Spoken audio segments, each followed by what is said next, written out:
Yo, it's Heartbreak Bobby from Lids and Kicks, and today's going to be an unboxing and on-feet sneaker review for the Air Jordan Top 3 Gold 1.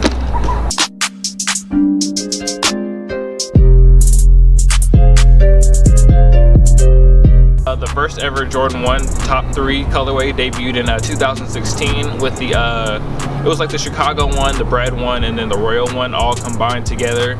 I personally didn't like that colorway. I thought it was a little bit too much.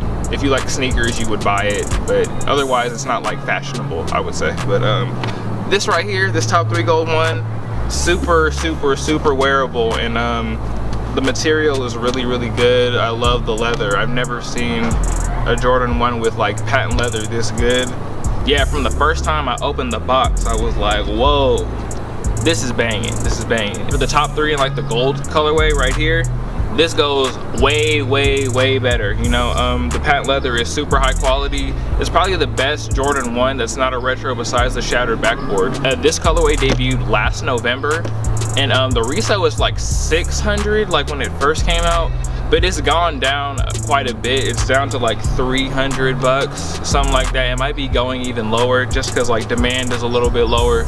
So you could probably get your hands on these, and I would definitely recommend you cop these. Make sure you like and subscribe. Heartbreak Bobby, Lids and Kicks. Thank you for 1,000 subs. We're gonna get into the unboxing and on-feet portion of this video. Make sure you like and subscribe. Peace.